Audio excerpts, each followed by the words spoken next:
All right, in this video I'm going to talk a little bit about torque, which is how you're able to change the rotation of an object. And so what we're going to do is we're going to anchor this in thinking about a wrench and a bolt, because that's a real simple way to put it together. So here I have a bolt, and to that I have a wrench, which I'm going to use to twist the bolt. And so what I'm going to do here is I'm going to apply a force to the end of this wrench.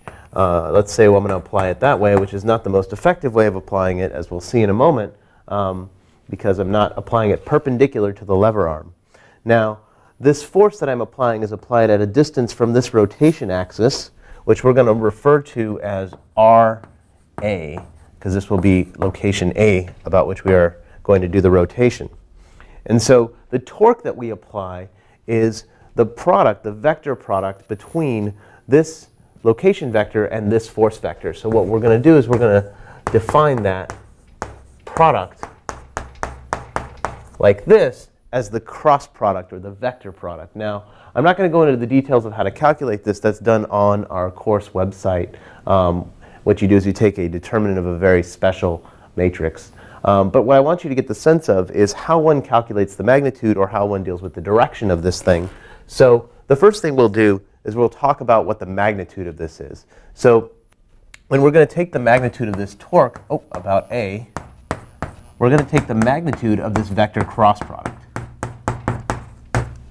And so what we need to do is have an idea of how to think about that. It turns out that a way to think about it is to take the force and to shift over the lever arm such that they're on the exact same point. They're on this point right here, and the angle between them is theta.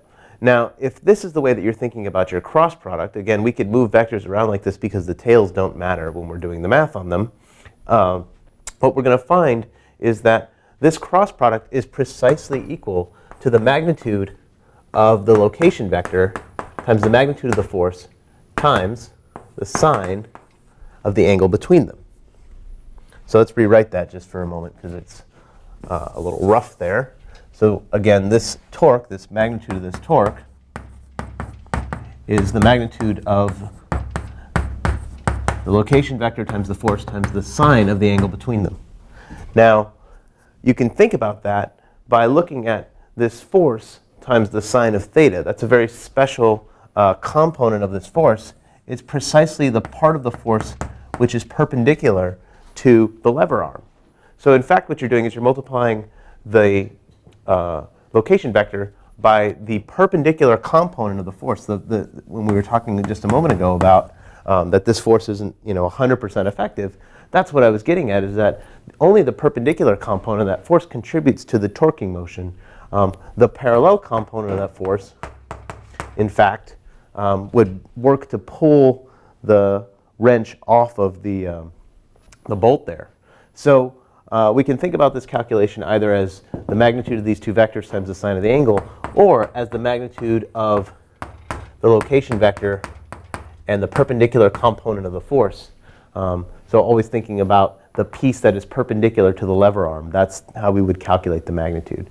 Now, the direction of this is a little bit trickier, because this is a vector product. And this vector product has the property that when you take two vectors and you multiply them in this way, the resultant vector is always perpendicular to the other two.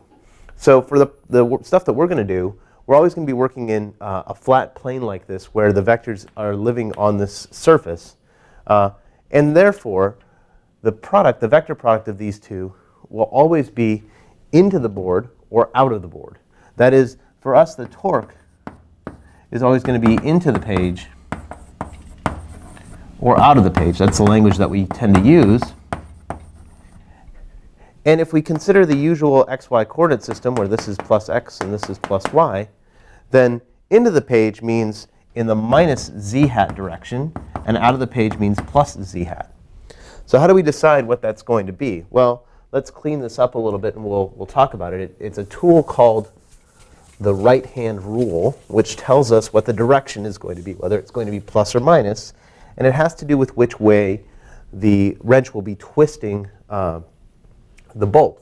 So again, we're talking about the torque. We're going to calculate it. And what we want is the direction of the torque. So we will draw our picture again. So here is the force F. Here is the lever arm. And here's the angle theta. Now what you do to do the right-hand rule is you point your fingers in the direction of the first vector, the location vector. You curl your fingers towards the force. And your thumb tells you the direction that the torque points. So in this case, it points out of the page. The way we indicate that is a circle with a dot. So now we know the torque is coming out of the page. So in this case, that makes sense, because if you're rotating this wrench in this way, right, the bolt is actually going to loosen. It's going to come out at you.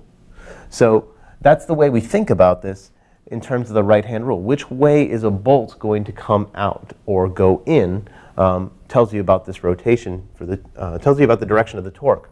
So now let's talk about this representation that we have here, which is this circle with the dot inside of it. This is the arrow representation. So if you take an arrow like this, if you're looking at the tip of the arrow so that it's pointing out at you, you're looking at the end with the arrowhead on it. So you're going to see the tip. You're going to see the point. On the other hand, if the arrow is pointing into the board, you're going to see the other end of the arrow. You'll see the feathers or the fletchings. And so what you're going to see there is an X. So the difference between these two is this one is pointing out of the page, and this one is pointing into the page. And this is how we represent that, by thinking about the arrow, whether we're looking at the tip of the arrow or the fletchings of the arrow. So what we talked about in this video was really how to figure out how to calculate the magnitude of a torque. But what's probably really important and really challenging is figuring out the direction of these torques using the right-hand rule and applying these representations. So you want to pay attention to those.